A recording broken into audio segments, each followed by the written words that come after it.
week into camp? What do you like that you've seen from your guys? I like the excitement around the team as a whole. There's players are so much more willing to fight for one another than our experience last year, and that's inspiring as a coach to be around. And then to have senior leadership almost demand to be a part of special teams in any given role, whether it's a coverage unit, as a return unit. You always, as a special teams coach, that's a breath of fresh air. And I think that desire for those players to take part, whether it's Andrew Martell, whether it's Carl Austin, Blaze Moorhead, Brett Winnigan, it starts with Coach Wilson. And he's always had great special teams as a part of his programs and our DNA, and it's a privilege to carry that on, to be honest with you. And you're in that position there with the special teams. That's when you can really tell the pulse of the team, because special teams, it's kind of like, like they say in the NBA, playing defense is effort and all that kind of stuff. So you know who the guys are going to be to step up, right? So you can really tell, and you can kind of get the pulse. Your teams are probably. You probably have the pulse of the team, with those guys. They can tell you more or less where that team's going, huh? You hear many special teams coaches will talk that you can see or identify the character of a team in two units. The identity, or the character of your program can be revealed in your field goal unit, because nobody signs up to do that. Right. Nobody says, hey, I want to be that wing on your field goal, because that's a very difficult job, and your field goal block unit. Mm-hmm. If you look at those two units, the effort and enthusiasm in which they take the field and carry out their particular assignment, that's who your team is. Yeah. And on Sundays, Coach Wilson and I will often show him the first field goal block, the first time that unit takes the field, and we'll show them the last, because you shouldn't be able to see a difference. Yeah. You should see that first snap that field goal unit or that field goal block unit is on the field should be identical to that last snap, and that's who you are. The enthusiasm of those two teams, the effort that they play with, that's character of your team. You're absolutely right on that. The reason I ask is, do you sense, and I know you kind of touched on it a little bit, that they have a hunger, the chip? I know in off-season I heard some of the guys saying, we have a chip on our shoulder, because let's not sugarcoat it. The season ended on a bad note last year, and the record, obviously, the bottom line was not what you wanted. But do you sense that they've got maybe a recommitment, a rededication, and just, not that they didn't have that before, but No, I like that. Let's be, to be very candid, the commitment is that our coverage units know and will embrace that by pinning a team inside the 10 on a punt, inside the 20 on a kickoff, is ultimately setting your defense up for success. They're not fighting for that punt team. They are fighting for that defense. That is what you were touching on. That is the excitement. That hunger is, it could be a receiver. It could be Tyreek Woolen running down as a gunner, or Brett Winnigan, or Blaze Moorhead.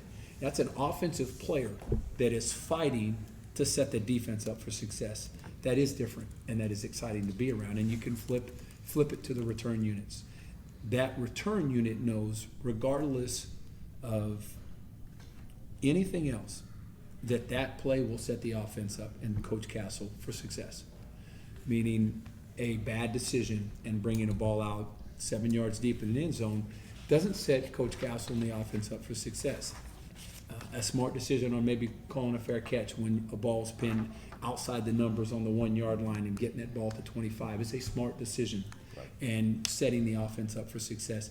That's what they are looking to fight for, and that's constantly being reiterated on different fronts. Coach Castle's support in the return units, Coach Rowan's support, and the team has that same that same camaraderie. That, hey, we're fighting for the offense on this particular rep, because that's a little bit unique with special teams, correct? Yeah. You get offensive and defensive guys that go against each other every day in practice, but on this unit, they're playing together, and we have that. And we have that not only within that unit, but that unit knows it ultimately can set that side of the ball up for success, whether it's the offense or the defense. That And group, that's a big picture for us. Yeah. that group comes like a fraternity, don't they? A special team, like a little They do. camaraderie bond. Yes. Isn't it? And many players no different than an offensive player having an identity or a defensive player having identity. Those players have identities in those special teams unit. I would say this: if you ever want to see the enthusiasm in a particular discipline, shield in your punt team isn't something that is easy to do. You watch Don Pastucci take the field on the punt team, and the excitement that he has in knowing that he can look over his shoulder and say, "Hey, Lucas, don't worry about this. I've got your back." As a position coach, as a special teams coach, it is very inspiring to be around. That they are willing to fight that hard for each other, and I couldn't be more pleased with their effort to allow each other success. Coach, Go ahead. how do you feel about the field goal kicking situation at this point? How do you assess where you guys are? We are having competition as we speak with Hunter Duplessis, with Matthew Cluck. They are both in competition or in contentions of kicking that. And I think you speak on kicker, and I'm going to speak on the unit, because a make and or a miss is going to be with the snapper, holder, and kicker. And that chemistry is something that we are looking to develop. It's not, a make is not on the kicker, a miss is not on the kicker. It will be that unit, that motor, so to speak. And we have some, we'd like to establish that chemistry, and I think that's what we're seeing right now. And before the scrimmage, Coach Wilson was talking with that unit and giving them an opportunity to have some success, to kick some field goals within the scrimmage, not necessarily scripted. And I think Hunter Duplessis, for that opportunity, that's what he needs. I think Matt, to put them in front of the team, because kicking, you go out there and you're practicing, you put a ball on a stick, it's a lot different sticks, and you practice and you kick. It's a lot different than kicking in front of the team. And so that's my job to put them, it's our job to put them in front of the team and create that Saturday atmosphere as much as you can. So I think you're going to see, as they become more comfortable in that situation, they be in that unit, as they start to develop chemistry through repetition, I think you're going to see the success of that unit develop. Can you envision a scenario where a walk-on or somebody else works their way into that competition, or is it going to be one of the two that you have now? I would anticipate it's one of the two that we have now. I think the product that they have, their body of works, is indicative to that. I really do. And I think the team coming together around them is something that shows as well. I think we all see that either one of them are quality kickers, good enough to have that, take that position. And that competition between each other is a little bit what we touched on earlier. They do congratulate each other on a kick. They're not excited if one misses and the other makes, yeah, I got him. It's not that. They do high-five each other when they make a kick. And that healthy competition is throughout the team, throughout the program. What does Brett Winnigan bring to the kick return game? What makes him a dynamic guy back there?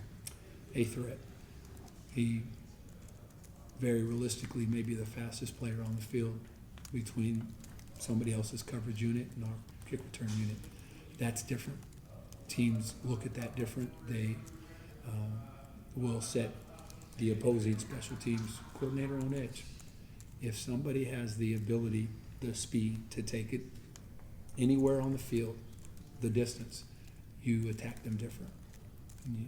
And if given the chance, I think you'll see that come. He's done it in the past. He's had success with it in the past. Due to injury last season, was unable to work with him. Fortunate to have an opportunity to work with him this year. He is very motivated to do well for that unit, to do well for this program as it returns. And now it's just when the opportunity comes.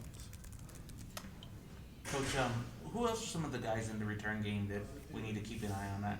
I know there's been a couple of different guys working, and kickoff return and punt return, they're a little different, but just Who are some of the names that are So when standing you're out? looking at some of our punt returners, you're looking at Kirk Johnson. He's been training there, did some training last year. Sheldon Jones, who actually had fielded some punt returns last year, is still working at that craft. You have Dadrian Taylor. He is one that has shown some ball skills, and what he did at Shiner High School was everything, and so he is training there as well. So we kind of look forward to seeing that competition work itself out.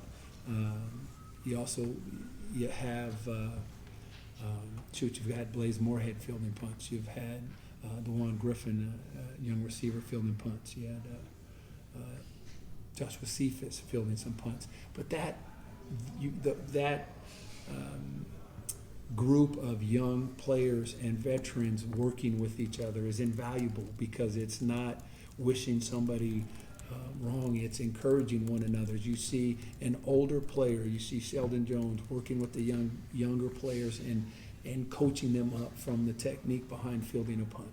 That's what you don't see every day, and that happens. And as we get into our kick return units, you're going to see Brett Winnigan, you're going to see Sincere McCormick, you're going to see older players working with younger players, teaching them what we're trying to accomplish in a return scheme.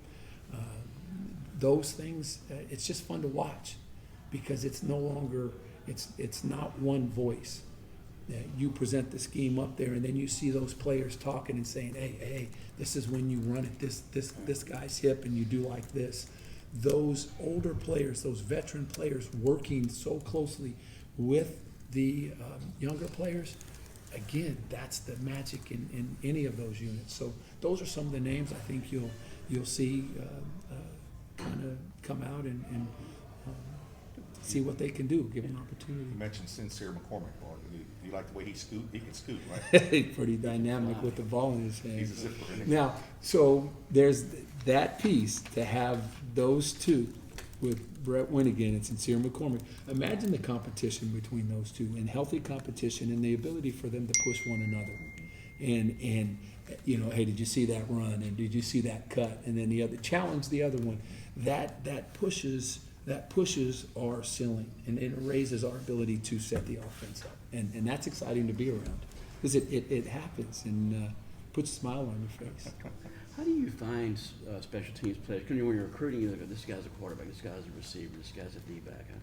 How do you say, most of them, you don't really say this guy is a... If you look at their highlight film, and a lot of them, when you're watching that, they'll have, if it's an offensive player, they'll have offensive snaps. But some of them will have special teams highlights within that. So they come to us with a foundation of some special teams, and you look at that, or even their style of play.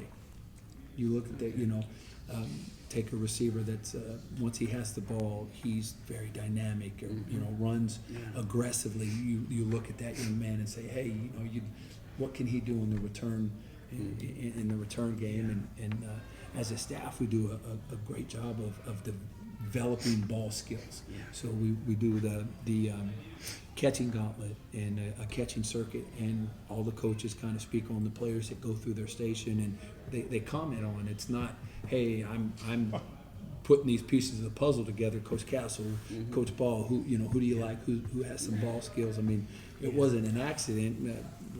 Tyreek Woolen's blocking a field goal last year because Coach Filo's coming and bringing us vertical jump numbers for our players, and we start talking as a staff. Well, there's tall young man that has a vertical jump.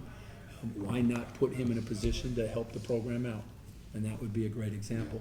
And so it's kind of a collective conversation that we have as a staff on, hey, why don't you take a look at so-and-so on this unit, because it looks like he might fit.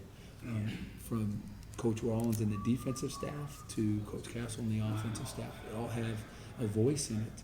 And again, that voice is, I think, what the players feed off of, because it's not just one voice. It's all coaches having a piece of that puzzle. So you kind of set the example as a staff, and then there are no players that are exempt from. Oh shoot, I can be on teams too. So, Thanks, you got it. Coach. Thank you.